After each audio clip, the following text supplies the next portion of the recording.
Welcome to the piano bar of the Waldorf Hotel, just a few yards from the Israeli separation wall. Now, not only is this an astonishingly posh boutique hotel, clearly already one of the best in this whole region, but it's an intervention into one of the poorest parts of a would-be Palestinian state.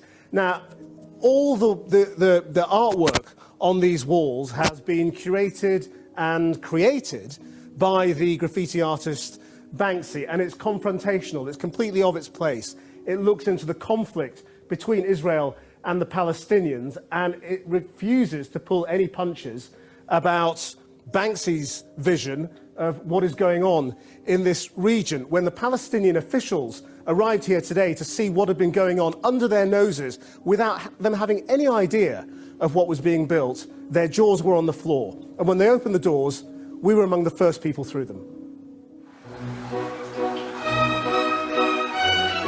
It is the most extraordinary, political and permanent installation of Banksy's career.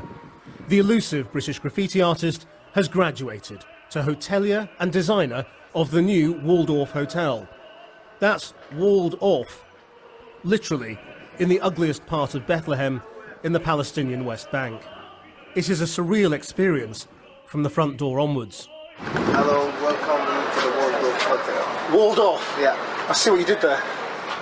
The English tea room cum saloon bar instantly challenges the surveillance of Israel over the Palestinians and wonders what might have happened to Bethlehem's most famous rebel. Banksy's already a star in the Palestinian territories. He's been coming here to graffiti the separation wall since shortly after it was built by Israel to keep suicide bombers out of Jewish areas.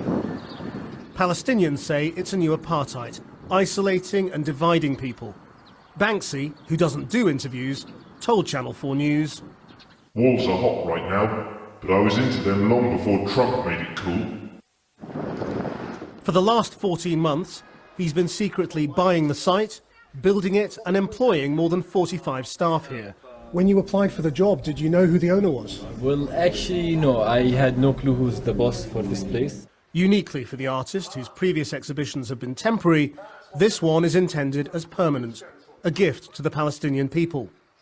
The hotel manager, Wissam, managed to keep it secret from the authorities, the media and staff, and you can see how. So how long did he spend here? Sorry? Was he here for long, painting the walls? Sorry, I can't hear you. And we're doing that thing now where nobody answers a question about Banksy to protect him, I know. But was he here in disguise? Or, I mean, how do you keep something like this secret for so long with Banksy here? This is Banksy. Yeah. Are you Banksy? Enigmatic smile. Banksy's art and ideas are all over the place. He has created 90% of everything on the walls.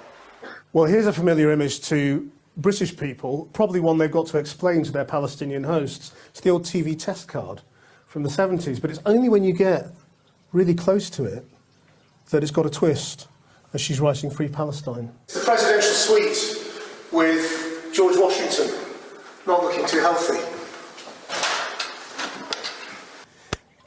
This one has been explained to us by our Palestinian hosts, that this is a very symbolic image around the hot tub, because in the Second Intifada in 2002, Israeli soldiers were alleged to have deliberately fired on water tanks to empty them, to make people suffer.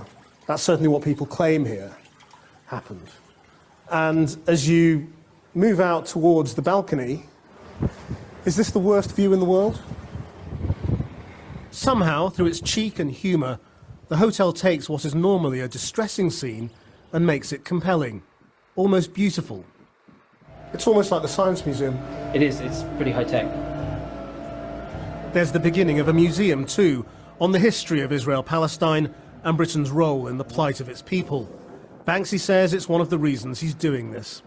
It's exactly 100 years since Britain took control of Palestine and started rearranging the furniture, with chaotic results. I don't know why, but it felt like a good time to reflect on what happens when the United Kingdom makes a huge political decision without fully comprehending the consequences. A swipe at Brexit too, perhaps.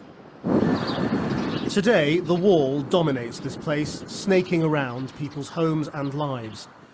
But what really scares them is what else Israel is building on the road that connects Bethlehem to Jerusalem. Now that's Jerusalem over there, and East Jerusalem in the distance is where the Palestinians want their capital to be. Now Bethlehem is over there in the West Bank, with huge numbers of Palestinians living there, and where I'm standing right here is the route from one to the other. There are Jewish settlements, however, over there, that's Gilo, and then over this side is a place called Har Homar. So this is a sort of a no man's land. The Israeli government has now approved building here, and the people who are living in these caravans just over there will soon get permanent homes. And that will cut the Palestinians off from their possible future capital and cut Jerusalem off from Bethlehem. As Palestinians have grown used to watching Jewish settlements grow, the springing up of a new hotel, opulent and fashionable, is a welcome counterpoint. While they serve English summer drinks and cake at the bar, a piano can be played remotely over the internet, and tomorrow sees Elton John play it from thousands of miles away. Will it work? Will it last? Will guests paying anything from $30 to $300 a night try to steal a Banksy? As the locals take in what impact this might have on the tourism economy of this town, there's only one question from now in Bethlehem. Is there any room at the inn?